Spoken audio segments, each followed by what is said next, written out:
బాహుబలి సినిమాతో తెలుగు సినీ పరిశ్రమను pan India చేసి RRRతో ఆస్కార్ వద్దకు తీసుకెళ్లిన రాజమౌళి అందనంత ఎత్తుకెదిగారు. అసలు ఇప్పటివరకు ఒక్క ఫెయిల్యూర్ కూడా లేని డైరెక్టర్ గా పేరు తెచ్చుకుని తన సినిమాలపై ప్రేక్షకులు భారీ అంచనాలు పెట్టుకునేలా చేశాడు. అయితే రాజమౌళి తన డ్రీమ్ ప్రాజెక్ట్ మహాభారతం అని, ఎప్పటికైనా మహాభారతం సినిమా తీస్తాను అని పలుమార్లు చెప్పారు. రాజమౌళి తాను మహాభారతం తీస్తే ఒక్క పార్టుతో అవ్వదని, అలాగే దేశంలోని అన్ని సినీ పరిశ్రమల నుంచి నటీనటులను తీసుకుంటాను అని కూడా తెలిపారు.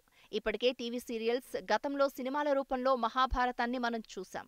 కానీ రాజమౌళి మహాభారతం తీస్తాను అని చెప్పడంతో ఆయన టేకింగ్ కోసం, ఆయన తీసే మహాభారతం కోసం అంతా ఎదురు చూస్తున్నారు. కానీ ఇప్పుడు రాజమౌళి కంటే ముందు డైరెక్టర్ నాగార్జున మహాభారతం తీసేస్తాడేమో, రాజమౌళిని మించేలా విజువల్స్ చూపిస్తాడేమో అని అంతా అనుకుంటున్నారు.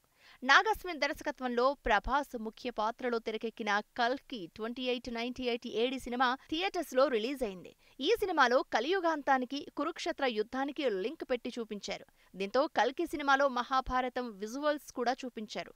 సినిమా మొత్తం ఒక 5 నిమిషాల మహాభారతం విజువల్స్ కట్ షాట్స్ గా అక్కడక్కడా వస్తాయి. వాటికి సినిమాలో సరైన ఎలివేషన్ పడింది. ఆ సీన్స్ వరకు సినిమాటోగ్రఫీ, కలర్ గ్రేడింగ్ చాలా బాగుంది. అసలు ఇంత బాగా కురుక్షేత్ర యుద్ధ సన్నివేశాలు ఇంకెవరూ చూపించలేరేమో అని కూడా కామెంట్స్ వస్తున్నాయి. ఈ విషయంలో మాత్రం నాగార్జున్ను అందరూ పొగిడేస్తున్నారు. మహాభారతం కల్కి నెక్స్ట్ పార్ట్ లో కూడా కంటిన్యూ అవుతుందని సినిమా చివర్లో హింట్ ఇచ్చారు. దీంతో కల్కి సినిమాటిక్ యూనివర్స్ నుంచి రాబోయే నెక్స్ట్ సినిమాలో మహాభారతం చూపిస్తారని తెలుస్తోంది. కల్కి సినిమాలో ఒక 5 నిమిషాలు మహాభారతం విజువల్స్ చూపిస్తేనే ఓ రేంజ్ లో హై ఫీల్ అవుతున్నారు ప్రేక్షకులు. ఇక మహాభారతం సీన్స్ ఇంకా ఎక్కువ చూపిస్తే, కురుక్షేత్ర యుద్ధ సన్నివేశాలు చూపిస్తే ప్రేక్షకులు ఇంకే రేంజ్ లో ఫీల్ అవుతారో అని అంటున్నారు.